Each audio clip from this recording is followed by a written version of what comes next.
Class 10th CBSE 10th board की exam अब 15 दिन दूर रह गई है और आपको बहुत ज़्यादा टेंशन हो रही होगी।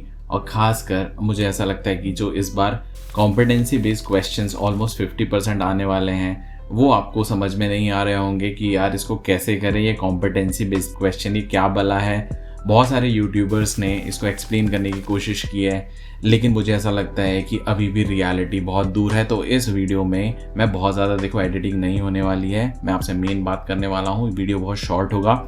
एक्चुअली कॉम्पिटेंसी बेस्ड क्वेश्चंस क्या होते हैं उसको यदि आपको समझना है तो CBSE की एकेडमिक की वेबसाइट पे जो साइंस का सिलेबस है, वैसे मैथ्स और SST में भी आपको मिल जाएगा, लेकिन मैं मेनली साइंस को फोकस करके बताऊंगा।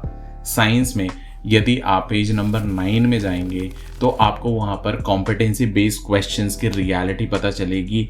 आप यदि देखो टेबल, यहाँ पर कॉम्पिटेंसीज क्लियर कट लिखा हुआ है कि कॉम्पिटेंसीज क्या है और किस बेसिस पे आपको यहाँ पर आपका जो क्वेश्चन पेपर है वो बनेगा। तो आप देखोगे यहाँ पर application of knowledge concepts, formulate, analyse, evaluate and create, इन दोनों को ही 22% और 32% दिया हुआ है।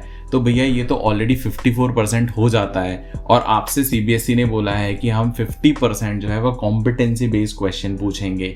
तो यहाँ पर क्लियर उसने सिलेबस में कर दिया है कि एप्लीकेशन ऑफ नॉलेज और उसके ऊपर की जो स्किल्स हैं ये वो टेस्ट करने वाला है। और आप यदि सबसे लास्ट में जाएंगे, जो मोस्ट इंपॉर्टेंट लाइन है, इनकी डेफिनेशन है, वेरियस कॉम्पिटेंसीज जो हैं उसकी क्या डेफिनेशन है डिटेल में, तो ये आपको स्क्रीन पे दिख रहा है। पढ़ने में आप इसको पॉज करके पढ़ लीजिए, पढ़ने में ज़्यादा समय लग जाएगा, वीडियो में बहुत शॉर्ट रखने वाला हूँ, इसको आप पढ़ लीजिए। और हाँ, मोस्ट इंपॉर्टेंट चीज़, ये सब क्या है, ये कहाँ से है, ये कोई नई चीज़ नहीं है डियर फ्रेंड्स, ये बहुत पुरानी चीज़ है। CBSE ये पिछले 10-12 जब इतने सालों से ये सब चीज़ें कर रहा है। कॉम्पिटेंसी बेस्ड क्वेश्चंस ये केवल टर्म है।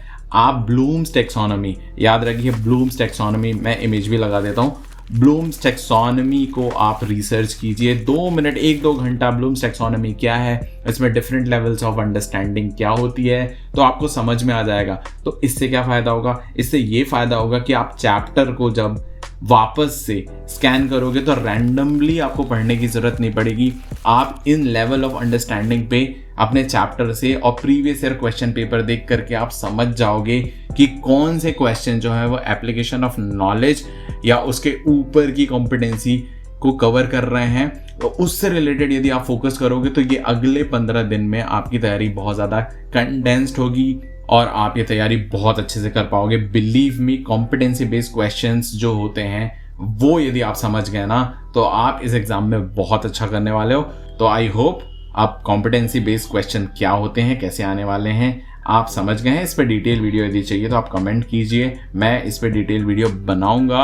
अब तुरंत जाइए और रिवीजन स्टार्ट कीजिए।